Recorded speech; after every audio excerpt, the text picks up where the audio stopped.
Welcome to Catskill Animal Sanctuary. We've saved 3,000 animals, just over 3,000 animals with this latest rescue. It is challenging work. It is physically exhausting. You don't know what the next phone call is going to bring. You can be going about with your day and then suddenly there's a horrifying cruelty case. But it's really just to bring joy into an animal's life is a good thing.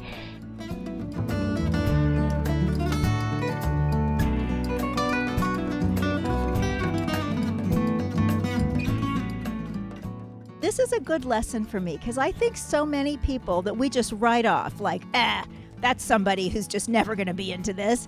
We don't know necessarily what's going on in their heart and in their lives. This is an equal opportunity way to live, to be healthy and vibrant and open up your heart both artery-wise and emotion-wise with love for all these glorious creatures that we're here to celebrate today. Today we are trying to expose people to all the great, wonderful foods that you can make that don't involve any cruelty. They're all compassionate. So this is going to be a demo of 2 pies. It's simple, really healthy. They're no bake. This pie crust is made out of dried fruit and nuts. Put them in the processor and you can just pulse it. And what I'm going to do is I'm going to put the ingredients into 1 pie plate, squish them all together, and then maybe separate them into 2. So we're going to put our pumpkin pie in the food processor. This is maple syrup. I use organic maple syrup as a sweetener. And that, if you set it in the fridge, is going to gel. Plop it on top. It is delicious. And it's good for you, and it's cruelty-free. So what I'm making today with this is a really simple Asian flavored kale salad. Is there anybody here who has not had raw kale? I don't need it. There's just a really simple trick to make it palatable raw, and that's what I'm going to demonstrate. And that is massaging it. I don't know who first looked at raw kale and said, I think I'll massage that. What it does is it actually breaks it down almost as if you're sauteing or cooking it. It softens the fibers and it gives it a completely different mouthfeel. I prefer using just a tiny bit of olive oil that I put on my hands. It's good for the kale. It's also really good for my hands. So you really just a little bit.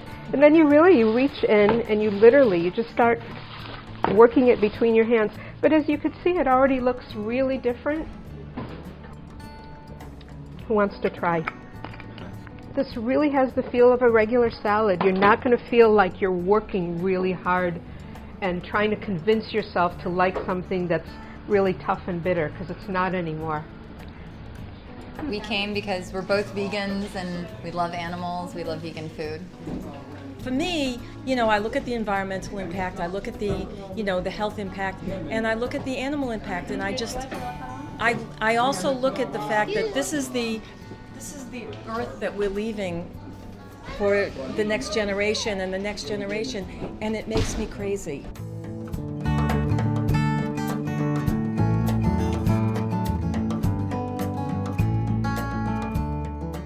I normally don't eat vegan, and so it's an education for me, and I think the way you start educating is exposure, awareness, and my awareness is off the charts today.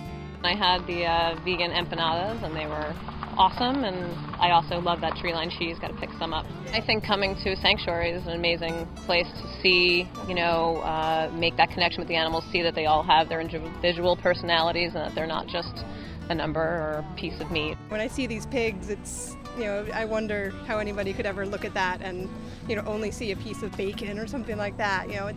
I see a wonderful, sentient creature who's, smarter than dogs and has the intelligence of a 3-year-old, and that they just, are worthy of life the same as we are.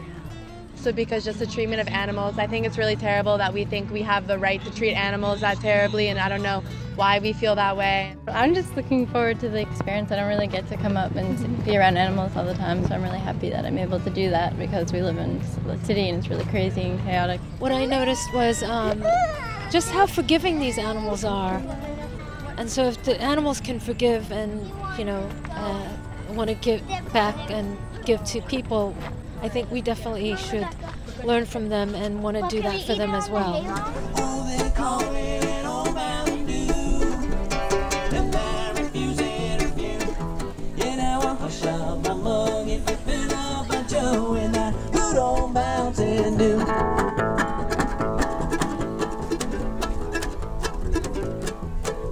Well, my brother Bill, he's got a still on the hill where he runs off a gallon or two.